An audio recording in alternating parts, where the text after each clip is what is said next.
Hello, ladies and gentlemen, and welcome to the RailCats Talk podcast. I'm your host, Kyle Savedich, and I decided to do things a little bit differently. If you're on the YouTube side of it, I'm actually going to record this live on Facebook, and do it live right after the game. Screw it, let's have some fun with it. Let's just go right into it. No rehearsing, no, I say what I say and it is what it is. So that we're just gonna jump right into it, and we're gonna leave it as that. Um, so getting into the game itself, the Railcats lose 7-0. They lose by a touchdown today against the Kansas City Monarchs, who won the American Association title last year, coming off a big series victory win over the Chicago Dogs, a team that the Railcats got blown out by, and it had a little bit of a close game on that aspect of it. I mean, this game was a very interesting game, nonetheless. To me, I think it was very interesting. It was until the sixth inning, when the Rails kind of fell off the bus, after I believe it was a Rooker error. Let me see here. I had it written down.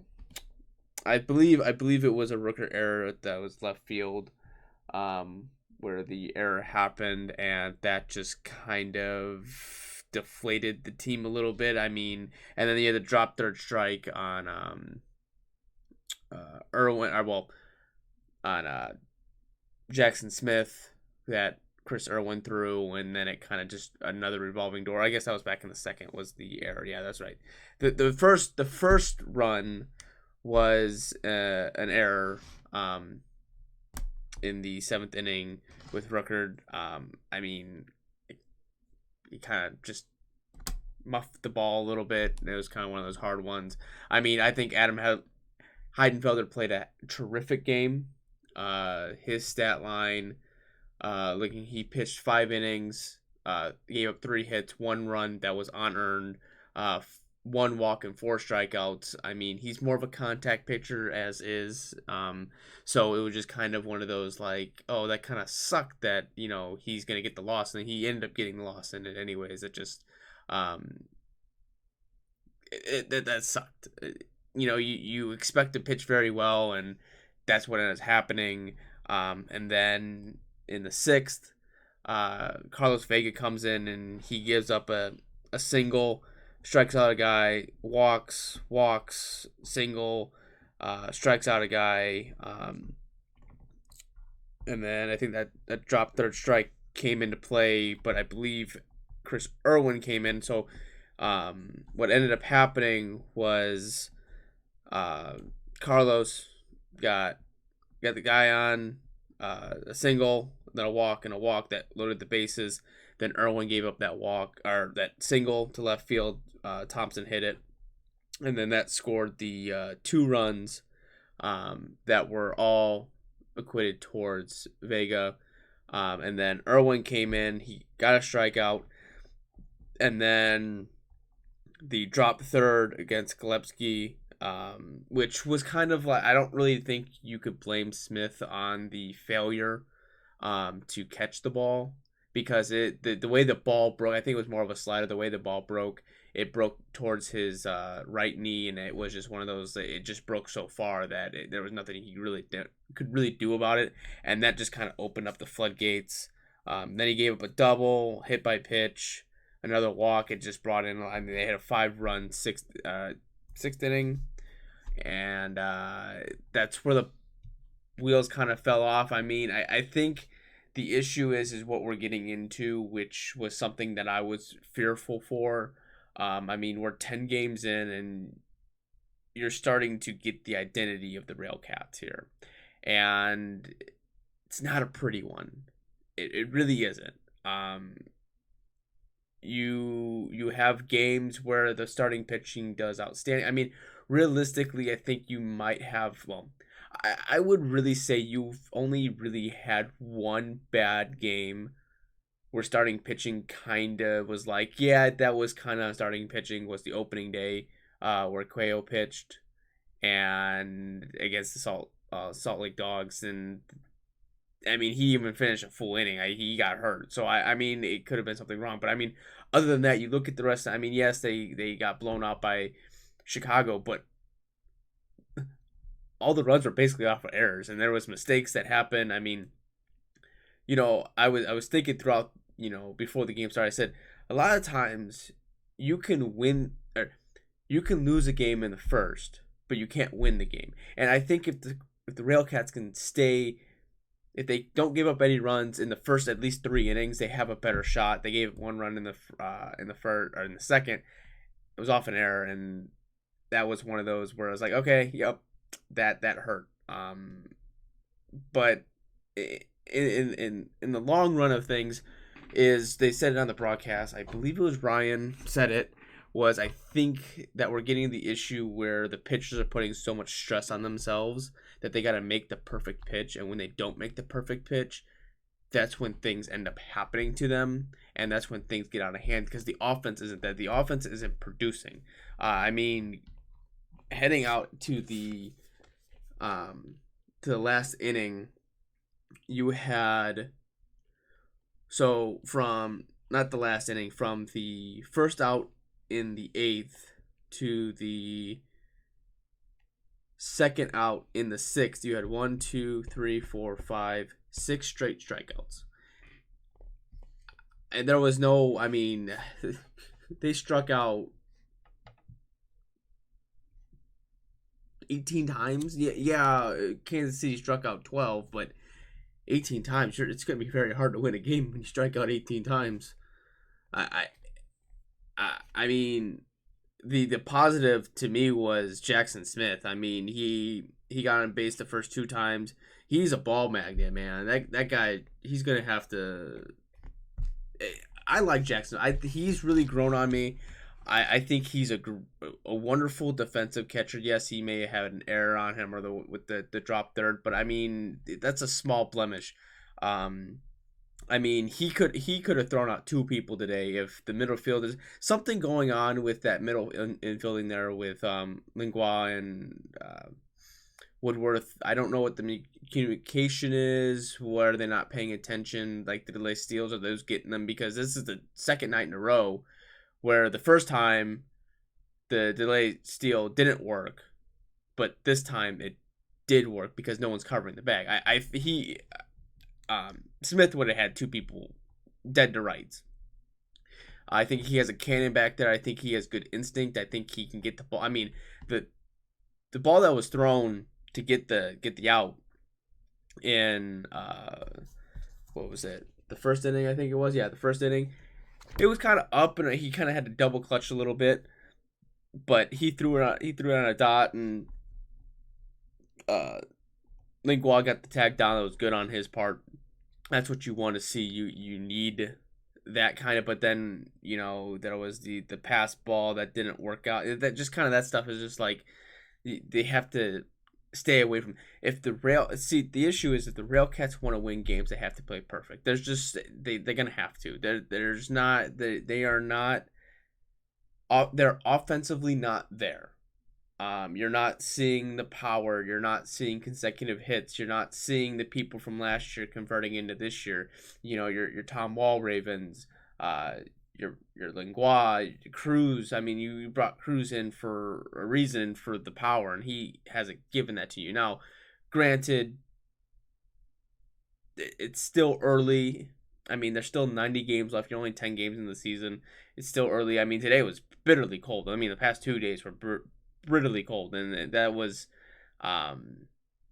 something that you're not always accounted for. So baseball, you can always see it in major league teams at the beginning of the year. The teams that play in cold weather, they don't hit a lot of home runs. There's low scoring games. It's a pitching battle.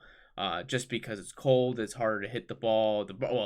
One, it's harder to hit the ball, but it's hard to hit the ball far, and you don't get those kind of content of that kind of stuff. So.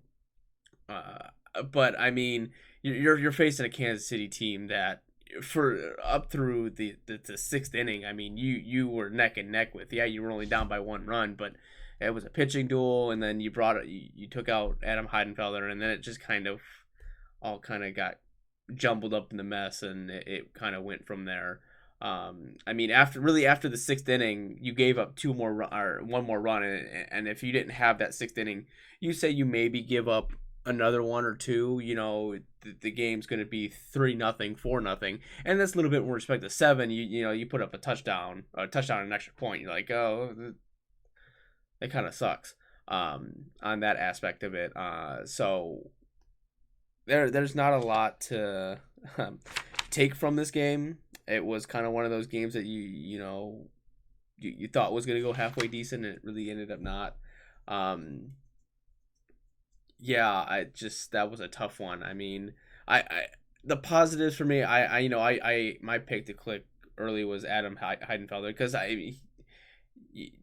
Sheik's played, pitched very, very well yesterday. He was the longest Railcat to go. I think he pitched 6 innings, and I think if I'm Lamar Rogers at this point, and my starting pitcher is giving up 1 run, or maybe even 2 runs, if he's giving up 2 runs or less, and my pitch counts, I would say at 70 or below 70, or even 75, and you've gone 5 innings, you can go another inning. Get him to that sixth inning, because your bullpen is kind of where everything kind of gets confruckled up. It just doesn't work out very well. If you've just seen it in past games, once the starting pitching gets taken out, the relievers come in, it doesn't work out so well, and it's tough. But I mean, Carlos Vega has not been what you've wanted. Now, I think he's naturally a starter.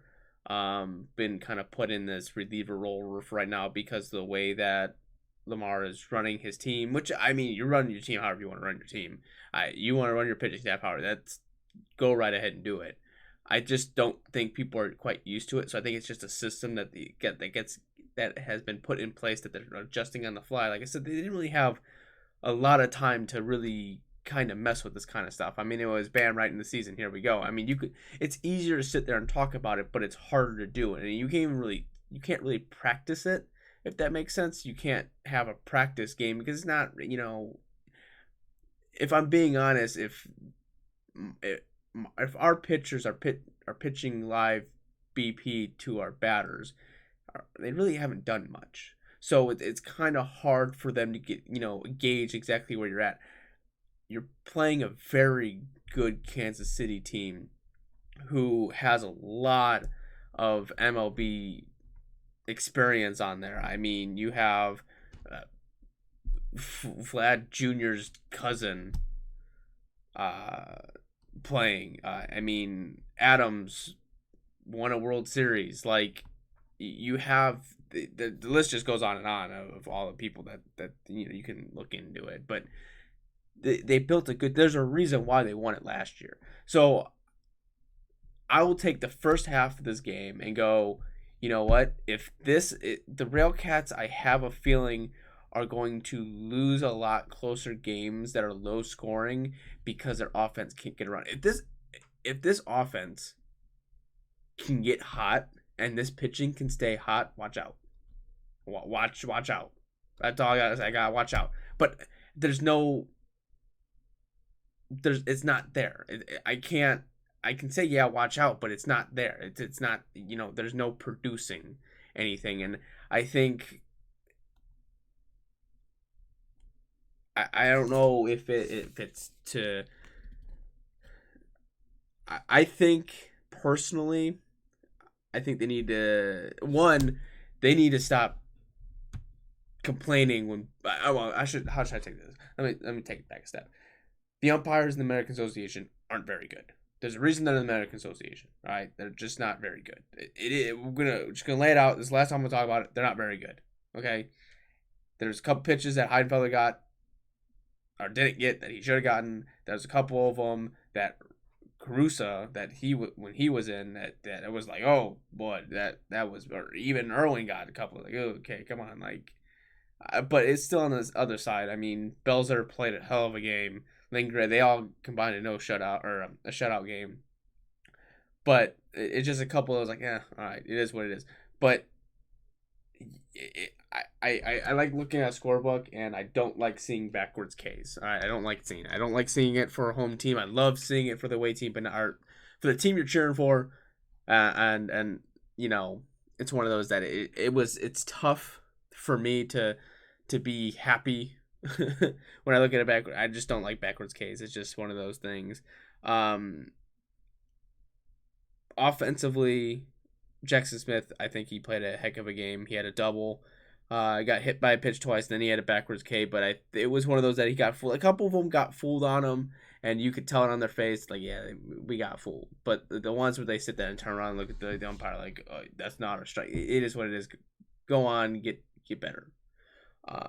On that aspect of it, you know, I said at the beginning of starting all of this, that you root for these players to be successful to eventually get the contracts purchased.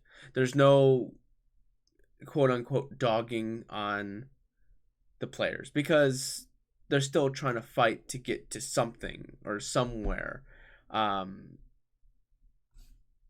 But sometimes you have to be a little critical to be successful. Not everyone is successful just handed to it. Everyone takes some kind of scrutiny, and it's just a matter of what you do with it. If you shut down and move on with your life, or you take the bull by the horns and you just run with it. I think it's just one of those things that you just have to be happy with. You got to do it and move on from. So tough game today. I mean, we only had one hit. That was Jackson Smith, one hit there in the second inning. Heidenfelder went 5 innings, gave up 3 hits, 1 run. That was unearned. 1 walk, 4 walks, or 1 walk, 4 strikeouts. Carlos Vega came in, pitched a third of an inning, 1 hit, 2 runs, both earned. 1 walk, 1 strikeout. Then Chris Irwin came in. He pitched one and 2/3 innings, uh, 4 hits, 4 runs, 4 earned, 4 walks, 5 strikeouts. Then Robbie Corsell came in. He pitched 2 innings, 1 hit, no runs, no earned runs, 3 walks, 2 strikeouts. And then on the Monarch side, Abreu. Well, I'll go through the pitching because I don't have to go through that. Big one is the winning Nick Belzer. Went 5 innings, gave up 1 hit, 2 walks, and 8 strikeouts. The funny part is when I look at all this is that Adam Heidenfelder, looking at his stats this year, he has 1 win, 1 loss, and he still has an ERA of 0. Like that kind of sucks. Is that he has that low of a number. But someone in this clubhouse has to figure out where the hitting's coming from. I mean, you've seen the production from Lingual and Olid. You've seen a little bit from Cruz, Jackson Smith. I think that'd be a good combo that they got going on there if Cruz played a little bit more of the DH role, and you kept Smith in there just for a defensive catcher, because I think he does a tad bit better job, and I think he's got a little bit better arm and a better read on what potentially players are thinking are going to do. But it was good to see Javian Williams back. I know he's on a DH role, but